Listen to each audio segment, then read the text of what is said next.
Baik, Assalamualaikum warahmatullahi wabarakatuh. Bapak Ibu yang saya hormati, kita berjumpa kembali pada sesi ketiga, yaitu membahas mengenai perencanaan desa. Perencanaan desa adalah proses sistematis untuk menentukan arah pembangunan berdasarkan potensi dan kebutuhan desa. Tujuannya adalah menciptakan pembangunan yang berkelanjutan, partisipatif, dan berkeadilan. Perencanaan yang baik akan mendukung pengelolaan desa yang otonom, mandiri, dan sesuai dengan semangat Undang-Undang Nomor 6 Tahun 2014 tentang desa. Adapun tujuan manajemen perencanaan desa, yang pertama, mewujudkan pembangunan desa berbasis kebutuhan real. Yang kedua, menjamin keterlibatan masyarakat dalam pengambilan keputusan. Yang ketiga, meningkatkan efektivitas dan efisiensi program pembangunan. Yang keempat, menyelaraskan pembangunan desa dengan arah pembangunan daerah dan nasional.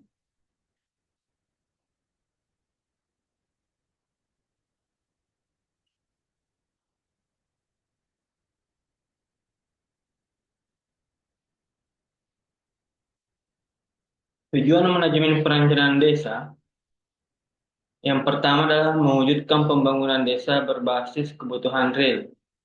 Pembangunan berbasis kebutuhan real berarti perencanaan dilakukan berdasarkan permasalahan nyata dan potensi yang ada di masyarakat, bukan sekedar proyek copy-paste atau instruksi dari atas.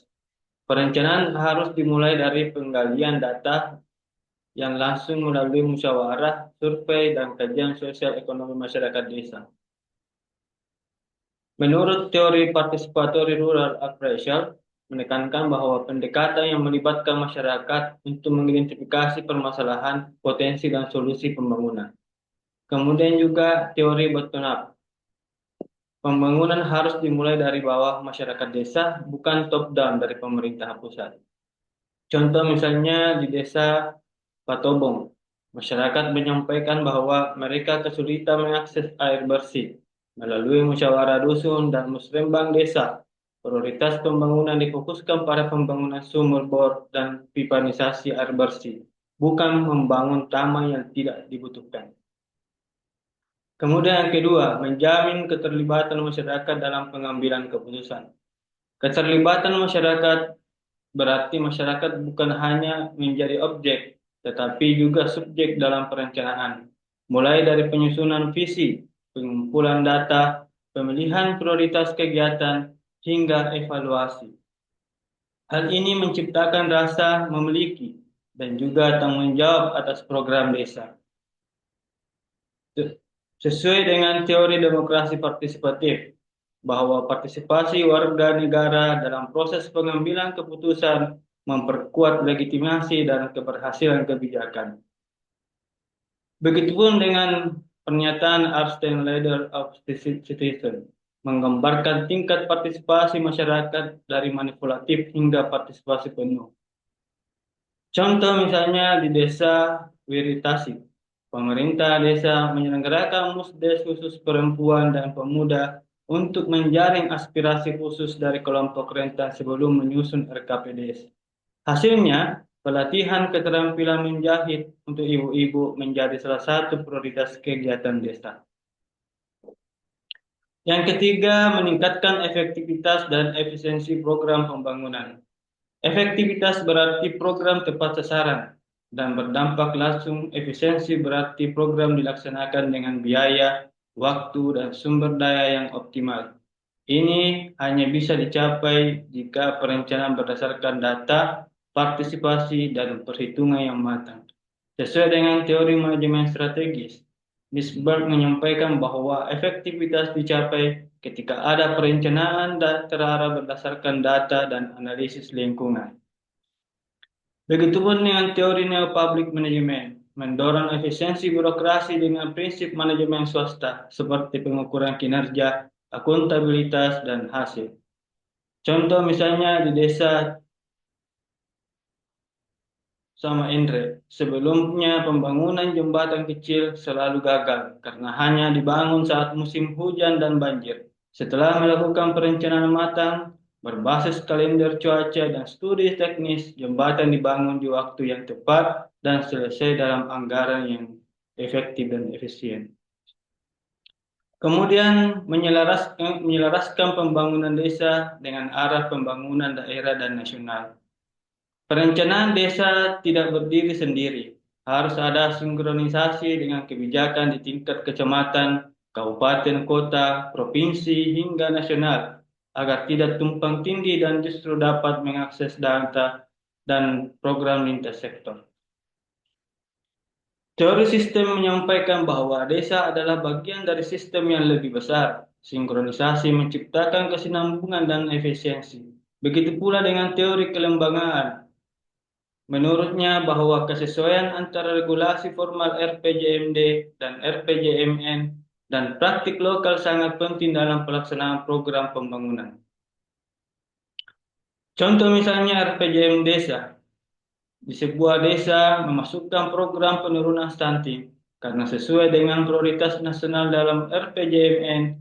Hal ini membangun desa mendapatkan dukungan dari dana BOKB dan tenaga kesehatan tambahan dari dinas terkait. Dengan demikian, perencanaan desa tidak hanya soal membuat dokumen, tapi juga menyusun strategi pembangunan yang berbasis realitas lokal kebutuhan real, dibuat bersama masyarakat partisipatif, efisiensi terukur manajerial, dan juga terintegrasi dengan pembangunan wilayah yang lebih luas, tersinkronisasi lintas level.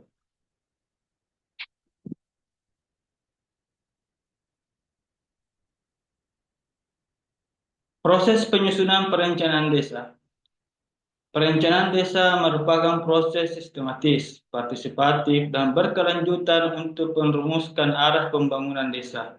Proses ini wajib mengacu pada Undang-Undang Nomor 6 Tahun 2014 tentang Desa, setiap regulasi turunannya, dan bertujuan untuk mewujudkan pembangunan desa yang sesuai dengan kebutuhan dan potensi lokal, namun tetap selaras dengan arah pembangunan nasional.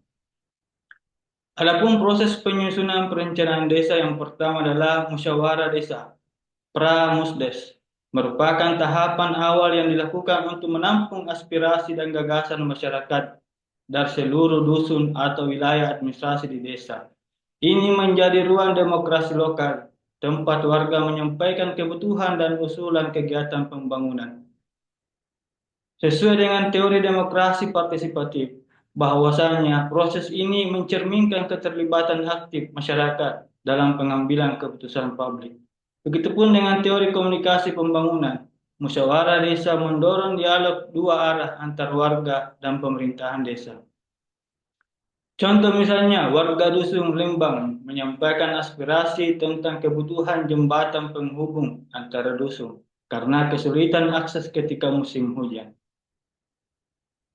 Yang kedua adalah pengkajian keadaan desa, participatory rural appraisal, menegaskan bahwa dalam metode pengumpulan data dan analisis kondisi desa secara partisipatif dilakukan dengan melibatkan masyarakat untuk memetakan potensi dan masalah seperti sumber daya alam, sosial, ekonomi, kelembagaan, dan infrastruktur. Teori ini sesuai dengan participatory rural appraisal, pendekatan untuk memahami kondisi lokal secara partisipatif dan kontekstual. Begitupun dengan teori perencanaan partisipatif, keputusan yang didasarkan pada informasi lokal lebih adaptif dan responsif. Yang ketiga adalah penyusunan RPJM desa, rencana pembangunan jangka menengah desa. RPJM desa adalah dokumen perencanaan strategis untuk jangka waktu 6 tahun, disusun setelah kepala desa terpilih, memuat visi dan misi kepala desa, arah kebijakan pembangunan dan program prioritas yang diusulkan oleh masyarakat. Sesuai dengan strategi planning theory, perencanaan jangka menengah membantu menetapkan tujuan yang terukur dan realistis. Begitupun dengan teori kepemimpinan transformasional.